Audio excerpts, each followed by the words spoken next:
ओम शांति। अव्यक्त बाप दादा के मधुर महावाक्य 22 जुलाई 1972। नष्टो मोहा बनने की भिन्न भिन्न युक्तियाँ।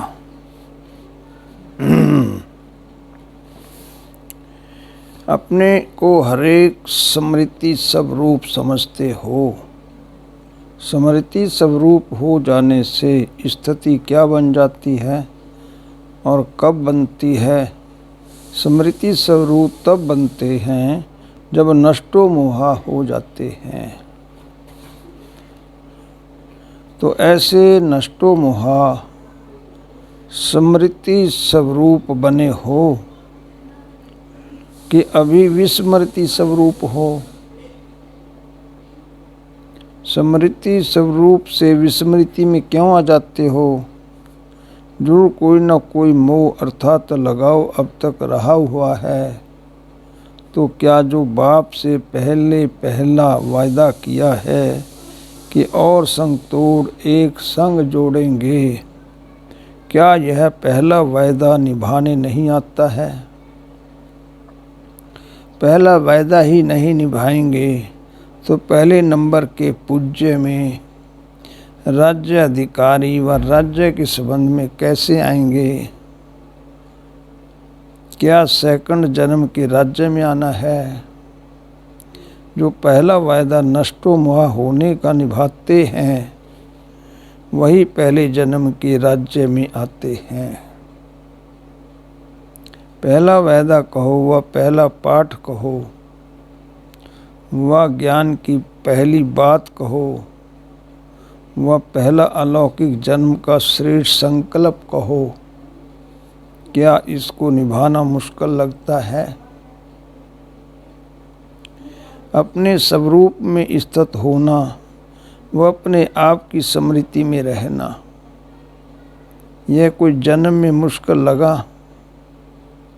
सहज ही स्मृति आने से स्मृति स्वरूप बनते हो ना। तो इस अलौकिक जन्म के स्व स्वरूप को स्मृति में मुश्किल क्यों अनुभव करते हो? जबकि साधारण मनुष्य के लिए भी कहावत है कि मनुष्य आत्मा की विशेषता ये है कि मनुष्य जो चाहे वह कर सकता है। पशुओं और मनुष्य आत्मा में मुख्य अंतर यही तो है।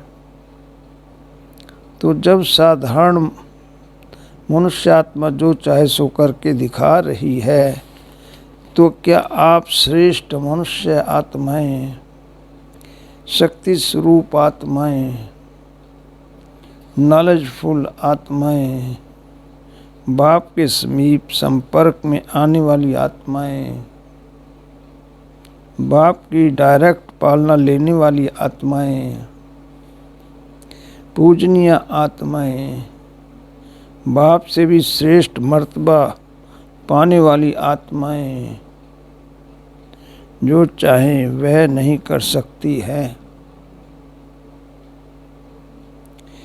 तो साधारण और श्रेष्ठ में अंतर ही क्या रहा? साधारण आत्माएं जो चाहे कर सकते हैं, लेकिन जब चाहें जैसे चाहें वैसे नहीं कर सकती, क्योंकि उनमें प्रकृति की पावर है, ईश्वरीय पावर नहीं है।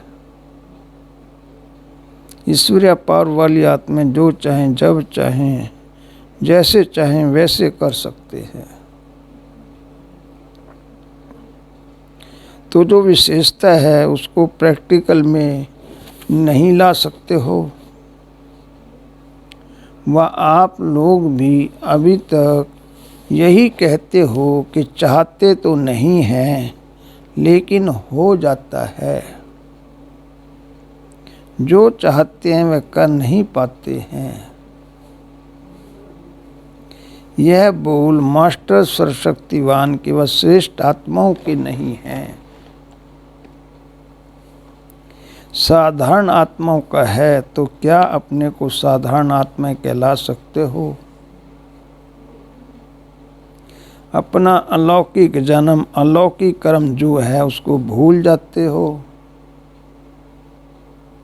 किसी भी वस्तु से व किसी भी व्यक्ति से कोई भी व्यक्त भाव से लगाव क्यों होता है?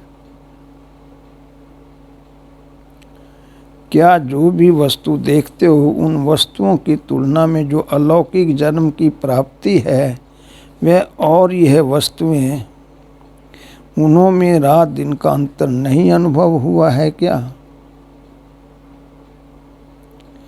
क्या व्यक्त भाव से प्राप्त हुआ दुख और शांति का अनुभव अब तक पूरा नहीं किया है क्या? जो भी व्यक्तियां देखते हो उन सर्व व्यक्तियों से पुरानी दुनिया के नातों को व संबंध को इस अलौकिक जन्म के साथ समाप्त नहीं किया है। जब जन्म नया हो गया तो पुराने जन्म के व्यक्तियों के साथ पुराने संबंध समाप्त नहीं हो गए क्या? नए जन्म में पुराने संबंध का लगाव रहता है क्या? तो व्यक्तियों से भी लगाव रख ही कैसे सकते हो, जबकि वह जन्म ही बदल गया तो जन्म के साथ संबंध और कर्म नहीं बदला। वह तो ये कहो कि अब तो अलौकिक जन्म नहीं हुआ है। साधारण रीति से जहाँ जन्म होता है जन्म के प्रमाण ही कर्म होता है, संबंध संपर्क होता है। तो यहाँ फिर जन्म अलौकिक और संबंध लौकिक से क्यों, वह कर्म फिर लौकिक क्यों? तो अब बताओ, नष्टो मोह होना सहज है वो मुश्किल है? मुश्किल क्यों होता है? क्योंकि जिस समय मोह उत्पन्न होता है उस समय अपनी शक्ल नहीं देखते हो। आईना तो मिला हुआ है ना, आईना साथ में नहीं रहता है क्या? अगर शक्ल को देखेंगे तो मोह खत्म हो जाएगा। अगर यह देखने का अभ्यास पड़ जाए तो अभ्यास के बाद न चाहते भी बार बार स्वतः ही आईने की तरफ खिंच जाएंगे। जैसे स्थूल में कईयों को आदत होती है बार बार देखने की, प्रोग्राम नहीं बनाते लेकिन ऑटोमेटिकली आईने तरफ चले जाते हैं, क्योंकि अभ्यास है। ये भी नॉलेज रूपी दर्पण में अपने सम्मान रूपी दर्पण में बार बार देखते रहो तो देह अभिमान से फौरन इस सम्मान में आ जाएंगे। जैसे स्थूल शरीर में कोई भी अंतर मालूम होता है तो आईने में देखने से फौरन ही इसको ठीक कर देते हैं। वैसे इस अलौकिक दर्पण में जो वास्तव का स्वरूप है, इसको देखते हुए जो देह अभिमान में आने से व्यर्थ संकल्पों का स्वरूप, व्यर्थ बोल का स्वरूप व व्यर्थ कर्म व संबंध का स्वरूप स्पष्ट देखने से व्यर्थ को समर्थ में बदल लेते, फिर यह मोह रहेगा क्या?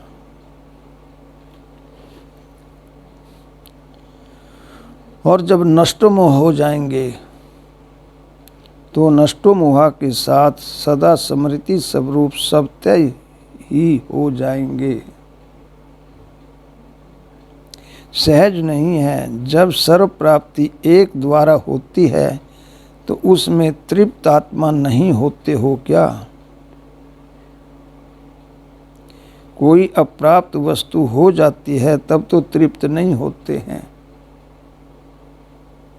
तो क्या सर्व प्राप्ति का अनुभव नहीं होता है? अभी तृप्त आत्मा नहीं बने हो। जो बाप दे सकते हैं क्या वह यह विनाशी आत्माएं इतने जन्मों में दे सकी हैं? जब अनेक जन्मों में भी अनेक आत्माएं वह चीज वह प्राप्ति नहीं करा सकी हैं और बाप द्वारा एक ही जन्म में प्राप्त होती है, तो बताओ बुद्धि कहाँ जानी चाहिए? भटकाने वालों में, रुलाने वालों में, ठुकराने वालों में व ठिकाना देने वालों में। कितनी अच्छी बात बाबा कह रहे हैं।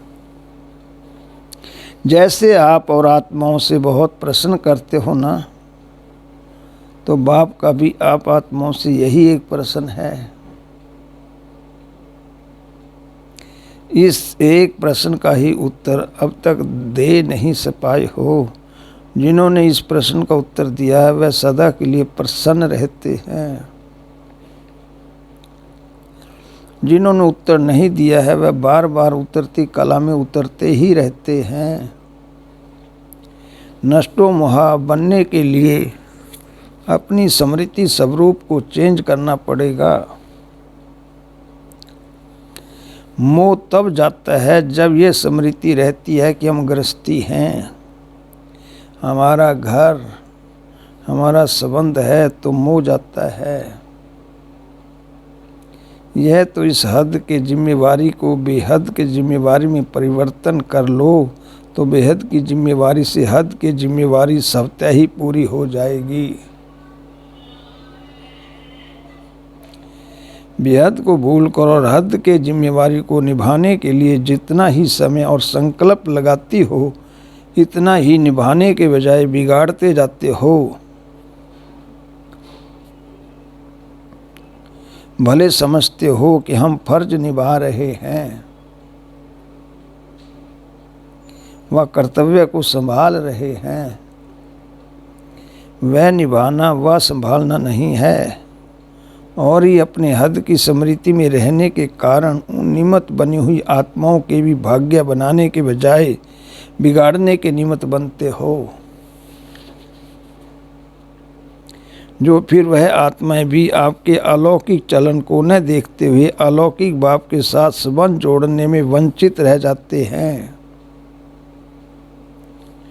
तो फर्ज के बजाय और ही अपने आप में भी मर्ज लगा देते हो। यह मोह का मर्ज है और यही मर्ज अनेक आत्माओं में भी स्वतः ही लग जाता है। तो जिसको मर्ज समझ रही हो वह फर्ज बदल करके मर्ज का रूप हो जाता है। इसीलिए सदा अपने इस स्मृति को परिवर्तन करने का पुरुषार्थ करो। मैं गृहस्थी हूँ, फलाने बंधन वाली हूँ, वह फलाने जिम्मेवारी वाली हूँ, उसके बजाय अपने मुख्य 5 स्वरूप स्मृति में लाओ। बाबा कितनी गहराई दे रहा है। जैसे 5 मुखी ब्रह्मा दिखाते हैं, 3 मुख भी दिखाते हैं, 5 मुख भी दिखाते हैं, तो आप ब्राह्मणों को भी 5 मुख स्वरूप स्मृति में रहें तो मर्ज निकल विश्व के कल्याणकारी के फर्ज में चले जाएंगे। वह स्वरूप कौन से हैं? जिस स्मृति स्वरूप में रहने से यह सभी रूप भूल जावें। स्मृति में रखने के 5 स्वरूप बताओ। जैसे बाप के 3 रूप बताते हो ना, वैसे आपके 5 रूप हैं। मैं बच्चा हूँ, सबसे पहले महसूस करना है कि मैं शिव बाबा का बच्चा हूँ। गार्डली स्टूडेंट हूँ, दूसरा। तीसरा रूहानी हूँ, चौथा योद्धा हूँ और 5वां ईश्वरीय व खुदाई खिदमतगार हूँ। ये 5 स्वरूप स्मृति में रहें। सवेरे उठने से बाप के साथ रूह रिहान करते हो ना, बच्चे रूप से बाप के साथ मिलन मनाते हो ना।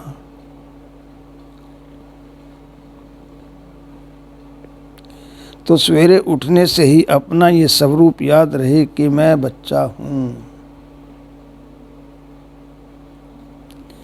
तो फिर गृहस्थी कहाँ जा आवेगी। और आत्मा और बाप से मिलन मनावे तो मिलन से सर्व प्राप्ति का अनुभव हो जाए, तो फिर बुद्धि यहाँ वहाँ क्यों जाएगी। इससे सिद्ध है कि अमृत वेले की इस पहले स्वरूप की स्मृति की ही कमजोरी है।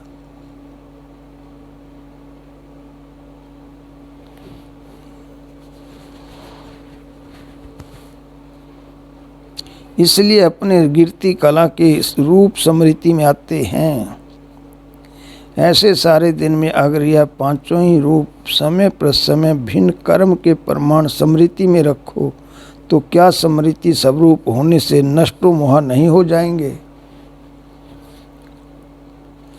इसलिए बताया मुश्किल का कारण ये है, जो शक्ल को नहीं देखते हो तो सदैव कर्म करते हुए अपने दर्पण में इन स्वरूपों को देखो कि इन स्वरूपों के बदली और स्वरूप तो नहीं हो गया है। रूप बिगड़ तो नहीं गया। देखने से बिगड़े हुए रूप को सुधार लेंगे और सहज ही सदा काल के लिए नष्टोमोह हो जाएंगे।